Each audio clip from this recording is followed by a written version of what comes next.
At 10:30 a.m. on Sunday the 24th of April, a woman's body was found floating face down in the blowhole at Snapper Point in Lake Memora National Park on the Central Coast.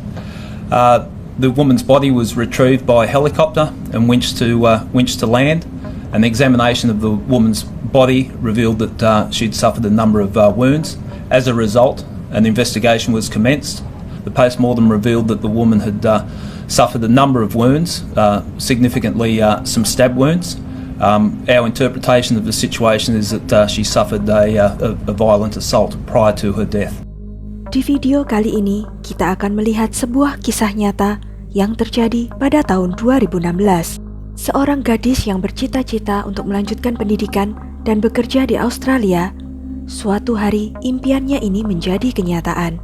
Tetapi sayangnya, kisah hidupnya tidak memiliki akhir yang bahagia. Hidupnya berakhir secara mengenaskan di tangan orang yang ia percayai dan hormati.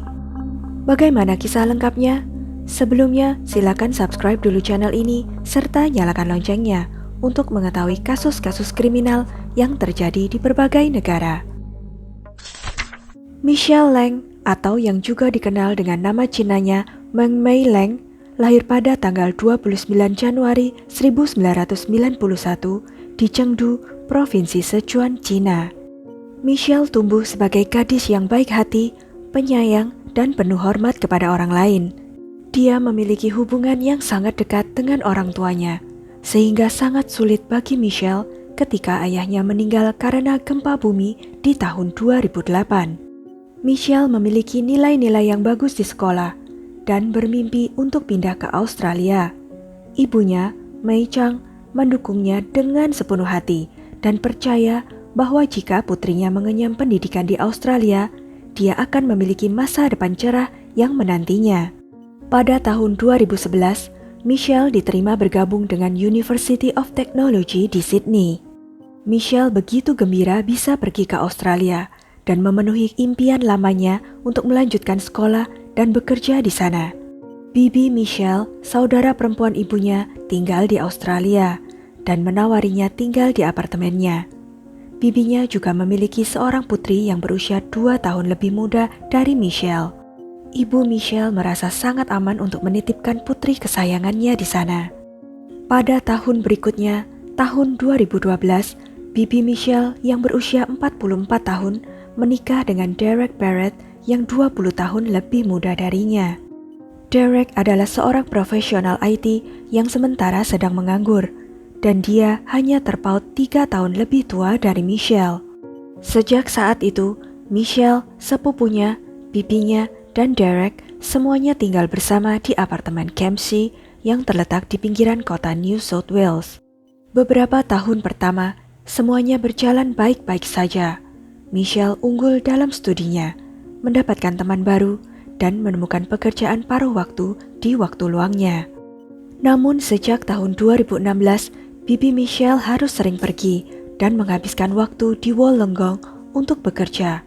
Sedangkan Michelle, sepupunya, dan Derek masih tinggal di apartemen mereka di Kempsey. Pada bulan April 2016, Bibi Michelle melakukan perjalanan bisnis lagi dan dijadwalkan untuk kembali pada tanggal 24 April. 3 hari sebelum tanggal tersebut, yaitu tanggal 21 April, Michelle yang berusia 25 tahun pada saat itu sedang keluar bersama teman-temannya. Sekitar tengah hari, dia naik bis dari University of Technology Sydney ke sebuah pusat perbelanjaan. Kamera CCTV menangkap rekaman Michelle sedang berbelanja di pusat perbelanjaan Pitt Street di Sydney sekitar jam 3 sore. Dia sendirian dan rekaman itu menunjukkan dia baik-baik saja dan tidak terganggu oleh apapun. Rekaman CCTV juga memperlihatkan ketika Michelle berada di stasiun St. James sedang menunggu kereta yang akan membawanya kembali ke stasiun Kempsey, di mana dia tiba sekitar pukul 16:30. Stasiun kereta Kempsey adalah tempat terakhir Michelle Lang terlihat hidup. Tetapi hari itu, dia masih menggunakan ponselnya untuk berkomunikasi dengan teman dan keluarga hingga larut malam. Mereka yang berbicara dengan Michelle malam itu tidak menyadari adanya kecemasan atau sesuatu yang tidak biasa dalam suaranya. Pada hari Minggu tanggal 24 April, Derek pergi ke stasiun kereta untuk menjemput istrinya yang telah kembali dari perjalanan bisnis. Bibi Michelle bertanya kepada Derek tentang keponakannya, dan ia berkata bahwa dia tidak melihatnya dalam 2 hari terakhir. Derek pengangguran selama waktu itu. Ia duduk sampai larut malam di depan komputer dan bangun terlambat, sehingga dia berkata bahwa dia dan Michelle belum pernah bertemu satu sama lain sejak 2 hari lalu. Dia juga mengatakan bahwa Michelle telah menghabiskan banyak waktu dengan pacarnya dan pergi ke klub malam akhir-akhir ini. Sedangkan sepupu Michelle sering menginap di rumah teman, jadi dia juga tidak melihatnya selama beberapa hari. Situasinya sedemikian rupa sehingga tidak ada yang melihat atau mendengar kabar dari Michelle sejak 22 April dan teleponnya telah dimatikan. Ini sangat tidak biasa karena dia biasanya rajin berhubungan dengan teman dan anggota keluarga yang tinggal di Cina. Yang juga aneh, Michelle tidak masuk sama sekali ke akun media sosialnya. Sebenarnya di titik ini, jika seseorang yang dulunya adalah pengguna aktif media sosial dan menghabiskan beberapa jam sehari di sana, tiba-tiba berhenti masuk ke akun mereka, ada kemungkinan besar bahwa sesuatu yang buruk telah terjadi pada mereka. Bibi Michelle memeriksa kamarnya, mencoba mencari tahu kemana dia pergi. Ruangan itu terlihat sangat rapi. Semua barang Michelle ada di tempatnya. Keesokan harinya, Bibi Michelle dan Derek pergi ke kantor polisi dan mengajukan laporan orang hilang. Mereka juga memberitahu kedutaan besar Cina tentang hilangnya Michelle. Di kantor polisi, Derek memberitahu polisi kapan dia terakhir kali melihat Michelle, dan bibinya berkata bahwa dia baru saja kembali dari perjalanan bisnis kemarin, dan mereka tidak dapat menemukan Michelle sendiri. Yang membuat semua orang yang peduli dengan Michelle kecewa adalah tubuhnya telah ditemukan lebih dulu daripada saat mereka melapor ke polisi. Sehari sebelumnya, sekitar pukul 10:30 pagi pada hari Minggu tanggal 24 April, beberapa orang menelepon polisi untuk melaporkan bahwa mereka telah melihat mayat mengambang di air dekat Sniper Point yang berjarak sekitar 80 mil dari Kempsey. Pada hari yang sama, beberapa acara berita Australia melaporkan penemuan mayat wanita. Laporan tersebut menyatakan tubuh wanita tanpa busana telah ditemukan tertelungkup di dalam lubang sembur di New South Wales Central Coast. Polisi mengatakan mereka menganggap kematian itu mencurigakan dan langsung menyegel TKP di Sniper Point di Marmora State Conservation Area yang terletak di dekat Moonee Beach. Wanita yang belum diidentifikasi itu digambarkan berpenampilan Asia, berusia antara 20 hingga 35 tahun, dan tingginya sekitar 170 cm. Pemeriksaan postmortem akan dilakukan untuk menentukan penyebab kematian. Seorang juru bicara helikopter penyelamat mengatakan tidak diketahui berapa lama wanita itu telah meninggal atau bagaimana dan berapa lama dia berada di dalam air. Kepala Inspektur Detektif Gary Jubelin dari unit pembunuhan New South Wales berkata, "Kami sedang berusaha mereka ulang apa yang telah terjadi di area tersebut. Jadi kami sedang meninjau rekaman CCTV dan bukti-bukti lain yang bisa dikumpulkan. Saya tidak akan mengungkapkan apa yang telah kami temukan, tetapi kami mendapatkan pemahaman yang cukup baik tentang apa yang terjadi di daerah tersebut selama waktu itu." Sekarang setelah polisi menerima laporan tentang hilangnya Michelle, mereka dengan cepat melakukan referensi silang informasi ini dengan wanita yang mayatnya ditemukan di Sniper Point dan identitasnya belum dapat ditentukan. Kepala Inspektur Gary berkata, ia telah menginformasikan berita ini kepada keluarga dan kerabat Michelle, baik yang ada di Australia maupun yang ada di Cina. Kami telah berbicara dengan bibi Michelle yang tinggal bersamanya. Kemudian saya juga berbicara dengan saudara laki-laki Michelle di Cina melalui telepon.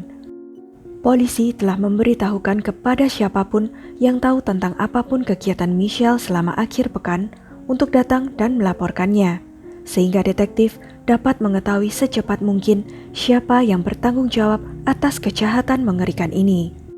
Saat tubuh Michelle telah dikeluarkan dari air, terdapat sejumlah luka yang mengindikasikan dia telah diserang. Saat dilakukan otopsi, pemeriksa medis menghitung lebih dari 30 luka tusukan di tubuhnya. Michelle berjuang untuk hidupnya dan mencoba melawan pelaku yang mengakibatkan luka pertahanan diri di lengannya.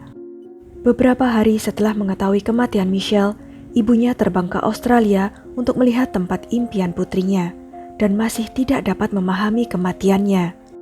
Kami bahkan hari ini masih tidak dapat menerima kenyataan bahwa dia telah meninggalkan kami, dan kami masih dalam penderitaan besar. Miss Chang mengatakan, waktu ketika Meng Mei dan saya hidup bahagia bersama tidak akan pernah datang kembali. Anda tidak pernah bisa membayangkan betapa menyakitkan bagi saya. Hal yang paling menyedihkan dalam hidup adalah kehilangan seseorang yang sangat Anda cintai. Saat menyelidiki kasus ini, detektif mewawancarai bibi Michelle dan suaminya. Derek mengatakan bahwa terakhir kali dia melihat Michelle adalah pada Kamis malam tanggal 21 April saat makan malam. Setelah itu mereka menonton film dan kemudian Michelle pergi tidur di kamarnya. Pada hari Jumat tanggal 22 April, ketika dia bangun, Michelle sudah tidak ada lagi di rumah. Dia bangun terlambat, jadi bukan hal yang aneh ketika Michelle sudah pergi. Menurutnya ketika dia pergi tidur, Michelle belum kembali. Jadi dia pikir Michelle keluar ke suatu tempat bersenang-senang dengan teman-temannya. Keesokan harinya tanggal 23 April, Derek mengatakan dia bangun terlambat lagi dan Michelle masih tidak ada di apartemen. Dia tidak tahu apakah Michelle sudah pulang atau tidak. Jadi dia mengirim SMS padanya, menanyakan di mana dia berada dan apakah dia baik-baik saja. Tetapi teks itu tidak pernah dibaca. Bibi Michelle tidak mengatakan apa-apa karena dia sedang dalam perjalanan bisnis. Beberapa media Australia juga melaporkan bahwa bibi Michelle memberitahu detektif bahwa dia memeriksa korespondensi Facebook Michelle di laptopnya dan mengetahui bahwa keponakannya baru-baru ini berkencan dengan pria Australia dan berkata dengan jelas bahwa dia telah melihat fotonya. Pria itu memiliki rambut emas, kulit pucat, dan mata tajam. Oleh karena itu, polisi berasumsi bahwa Michelle telah berkencan dengan seorang pria yang dia temui secara online. Namun, versi asumsi ini segera tersingkir. Sebenarnya, penyelidik sudah memiliki tersangka yang terlibat dalam kematian Michelle. Derek Barrett adalah orang terakhir yang melihatnya hidup-hidup. Polisi skeptis dengan ceritanya tentang bangun terlambat dan oleh karena itu tidak melihat Michelle. Mereka memanggilnya untuk diinterogasi dan mulai menanyakan pertanyaan tentang hubungannya dengan Michelle, memintanya untuk mengingat kapan terakhir kali dia melihatnya, dan seterusnya. Derek kemudian menolak untuk menjawab pertanyaan dan meminta seorang pengacara pada saat dia diberitahu bahwa dia telah ditangkap sebagai tersangka. Faktanya, penyidik memeriksa sinyal ponselnya dan mengetahui bahwa dia pernah berada di area yang sama di mana jenazah Michelle ditemukan pada tanggal 24 April. Penemuan ini bertentangan dengan pernyataan Derek bahwa dia tidak pernah mengunjungi area Snapper Point hari itu. Polisi juga mendapatkan rekaman kamera CCTV di mana sebuah mobil yang sesuai dengan deskripsi mobil Derek berada di dekat Snapper Point pada dini hari tanggal 24 April. Namun gambarnya buram, dan Derek mulai mengklaim bahwa itu bukan mobilnya. Klaim itu lantas ditolak oleh polisi karena mereka juga mempunyai rekaman CCTV di mana Derek membayar bensin dan membeli minuman di pom bensin dalam perjalanannya ke Snapper Point. Gambar pada rekaman itu berkualitas baik dan tidak diragukan lagi bahwa itu adalah Derek. Ketika dikonfrontasi oleh polisi bahwa dia berbohong tentang apa yang dia lakukan pada tanggal 24 April, dia mulai mengklaim bahwa dia memiliki masalah ingatan dan tidak dapat mengingat periode waktu tertentu karena dia sering menggunakan zat ilegal. Ponsel Derek juga disita dan diserahkan ke spesialis untuk analisis dan pemulihan data yang sebelumnya dihapus. Apa yang ditemukan di ponselnya tidak diragukan lagi bahwa Derek tidak hanya terlibat dalam kematian Michelle, tetapi memiliki minat yang tidak sehat padanya. Putri tirinya sendiri juga menjadi objek nafsunya. Rekaman video berdurasi 15 menit pada bulan September 2014 menunjukkan putri istrinya sedang mandi. Derek memasang kamera tersembunyi di kamar mandi, menyembunyikannya di balik perlengkapan mandi. Di video lain, penyelidik melihat Derek memasuki kamar putri tirinya. Sementara dia tidur, Derek berdiri di samping tempat tidurnya dan melakukan kepuasan diri. Beberapa waktu berlalu dan Derek mengalihkan minatnya dari putri tirinya ke keponakannya. Di ponselnya, para ahli dapat memulihkan video setengah jam yang menunjukkan Michelle sedang mandi. Video lain menunjukkan Derek memuaskan dirinya sendiri dengan berdiri di samping tempat tidur Michelle saat dia tidur. Di ponselnya juga terdapat foto Michelle yang diambil sebelum kematiannya. Kronologi kejadiannya adalah sebagai berikut. Michelle kembali ke rumah sekitar jam 5 sore pada tanggal 21 April. Sekitar tengah malam, dia mengirim pesan teks terakhir dari teleponnya, dan tidak ada yang mendengar kabar darinya atau melihatnya sejak saat itu. Setelah lewat tengah malam itulah, Derek mulai menjalankan rencana terkutuknya. Dia menyerang Michelle, mengikatnya, dan menempelkan selotip di mulutnya untuk membuatnya diam. Pada bukti foto di HP-nya, penyelidik melihat Michelle terikat dan dalam keadaan telanjang berbaring di tempat tidurnya, dengan ekspresi teror di wajahnya. Foto terakhir yang diambil Derek adalah sekitar jam 8 pagi pada tanggal 22 April, saat Michelle masih hidup. Sekitar jam 4 sore pada hari yang sama, putri tiri Derek kembali ke rumah. Wanita muda itu tidak menyadari bahwa sepupunya terbaring terikat di kamar sebelah. Ketika ditanyai oleh penyelidik tentang hari itu, dia mengatakan dia berada di rumah selama sekitar 3 jam sebelum dia pergi lagi. Dia tidak mendengar Michelle meminta bantuan. Para ahli tidak dapat menentukan waktu pasti kematiannya, sehingga tidak diketahui apakah Michelle masih hidup pada saat itu. Tetapi diketahui pasti bahwa dia masih berada di apartemen. Selama 3 jam penuh dia berada di rumah, Derek berada di kamar mandi dengan pancuran menyala. Pada hari berikutnya, tanggal 23 April, Derek meninggalkan apartemen 4 kali untuk mengeluarkan kantong sampah. Aksinya tertangkap kamera CCTV di kompleks apartemen. Sepertinya Michelle sudah meninggal saat ini, dan Derek sedang membersihkan apartemen. Pada jam 3:19 dini hari, tanggal 24 April, Derek berkendara ke Snapper Point. Dalam perjalanan, dia berhenti di pom bensin, di mana dia membeli minuman dan mengisi bensin mobil. Ia kemudian berkendara lagi. Setelah tiba di Snapper Point, dia membuang tubuh Michelle dan mengambil beberapa foto sekitar jam 9 pagi.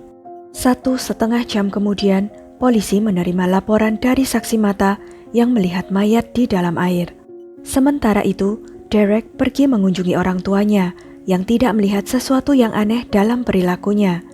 Dan kemudian, dia kembali ke apartemennya di Kempsey. Dalam persidangan, Derek Barrett didakwa atas 27 tuduhan, termasuk tuduhan penyekapan yang melanggar hukum, merekam video privasi, dan mengambil nyawa Michelle Lang. Akan tetapi, tidak dituduhkan kepadanya tentang pelecehan seksual. Seperti penjahat lainnya, Derek mulai mengeluh tentang masa kecilnya yang sulit, diintimidasi di sekolah, dan sejenisnya.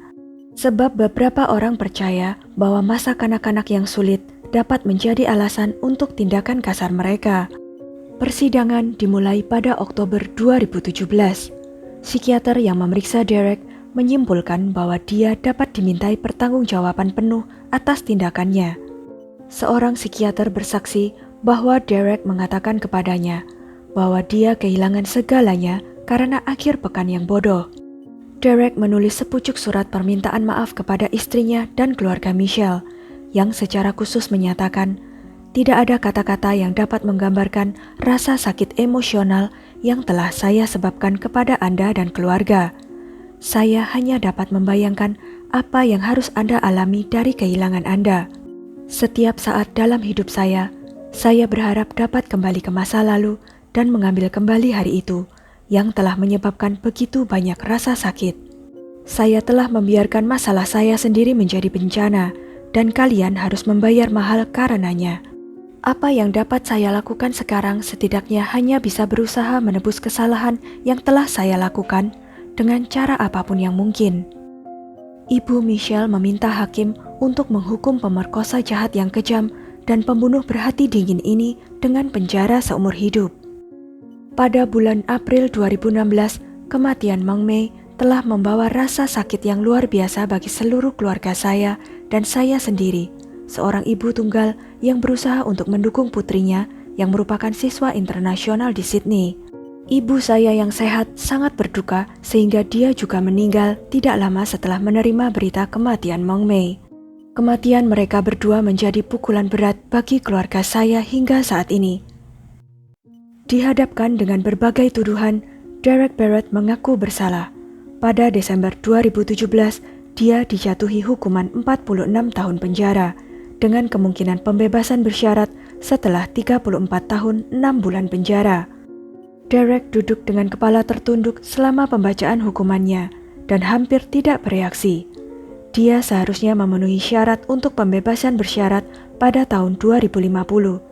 Tetapi keadaan berubah. Ceritanya tidak berakhir sampai di sini.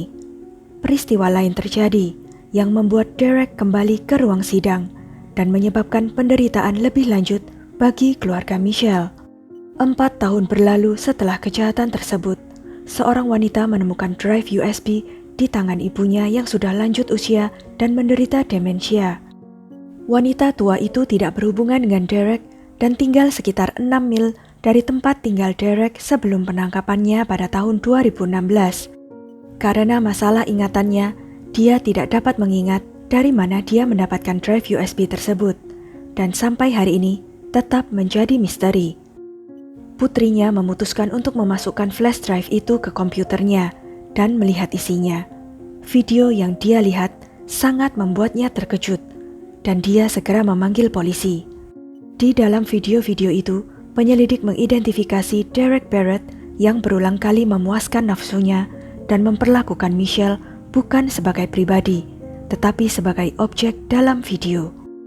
Rekaman itu diambil pada tanggal 22 dan 23 April 2016. Pihak kepolisian mengatakan integritas pribadi Michelle dikotori dengan kejam oleh seorang pelaku yang senang menyakitinya dengan mempermalukan dan merendahkan dirinya. Ketika polisi memberitahu ibu Michelle tentang isi video itu, dia mengalami syok dan pingsan. Derek memasang 2 kamera video di kamar Michelle untuk merekam apa yang akan ia lakukan dari sudut yang berbeda. Hakim Helen Wilson yang memberikan hukuman maksimal 46 tahun kepada Derek mengatakan, jika saja waktu itu pengadilan mengetahui sepenuhnya tentang kejahatannya, dia akan menghukumnya seumur hidup di penjara. Ia menjelaskan detail menjijikkan dari 9 video yang ditemukan di drive USB itu. Kompilasi video yang disediakan oleh polisi berdurasi sekitar 60 menit lamanya. Video itu dimulai dengan Derek memasuki kamar Michelle.